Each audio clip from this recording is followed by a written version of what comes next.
आज हम आजाद हैं, लेकिन क्या आप जानते हैं कि इस आजादी को दिशा देने वाले को खुद अपने ही देश में जगह के लिए लड़ना पड़ा था। सुनो ध्यान से। साल 1946 में जब दिल्ली में संविधान सभा बन रही थी, तब कांग्रेस के कई बड़े नेता यह तय कर चुके थे कि डॉक्टर भीमराव अंबेडकर संविधान सभा में नहीं आएंगे। महाराष्ट्र में उनकी पार्टी हार चुकी थी, उनके पास एक भी विधायक नहीं था। मतलब देश के संविधान निर्माण में उनकी जगह रोक दी गई थी। लेकिन इतिहास वहीं बदलता है जहां समाज जागता है। दूर बंगाल से दलित विधायकों ने उनका नाम आगे बढ़ाया, मुस्लिम लीग ने समर्थन दिया और बैरिस्टर जोगेंद्रनाथ मंडल, जो तत्कालीन अंतरिम सरकार में कानून मंत्री थे, इस लड़ाई के सेनापति बने। उन्होंने कहा, बाबा साहेब आप बंगाल से चुनाव लड़िए, हम आपको जीताएंगे। फिर 17 जुलाई 1946 को कोलकाता की गलियों में दलित युवाओं ने चुनाव को जन आंदोलन बना दिया। 18 जुलाई 1946 को डेली स्टेट्समैन फोटो के साथ लिखता है कि बंगाल के युवाओं ने इतिहास लिख दिया है। और 20 जुलाई 1946 को बाबा साहेब भारी बहुमत से विजयी हुए। ये जीत सिर्फ एक चुनाव की नहीं थी, ये सदियों से बंद दरवाजे तोड़कर सत्ता में प्रवेश की घोषणा थी। लेकिन 15 अगस्त 1947 को भारत स्वतंत्र हुआ और विभाजन के साथ ही पूर्व बंगाल पाकिस्तान में चला गया। बाबा साहेब की सीट फिर समाप्त हो गई,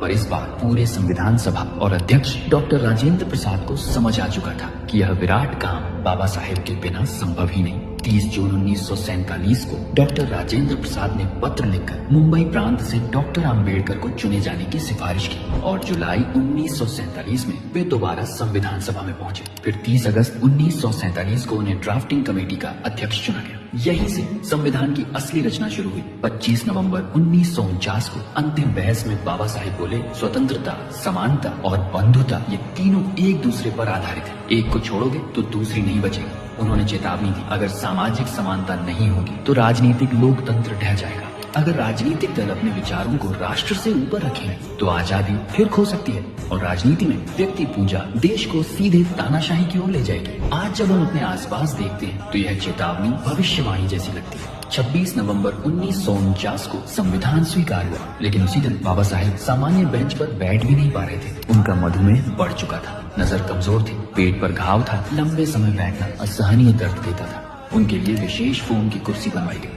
उसी कुर्सी पर बैठकर उन्होंने भारत को दुनिया का सबसे महान संविधान सौंप दिया। डॉक्टर राजेंद्र प्रसाद ने कहा, अम्बेडकर को ड्राफ्टिंग कमेटी का अध्यक्ष बनाना हमारा सबसे सही निर्णय था। संविधान सभा का काम 2 साल 11 महीने 18 दिन चला, लेकिन बाबा साहेब का संघर्ष पूरी एक जिंदगी का था। अगर वे न होते तो दलित, आदिवासी, पिछड़े, मजदूर, महिलाओं को कौन देता उनके अधिकार? ग्राम पंचायत से लेकर राष्ट्रपति पद तक के द्वार कौन लाता 8 घंटे का कामकाज? संपत्ति अधिकार, शिक्षा का अधिकार, प्रतिनिधित्व का अधिकार। सच यही है, डॉक्टर आम्बेडकर ने भारत का भविष्य लिखा।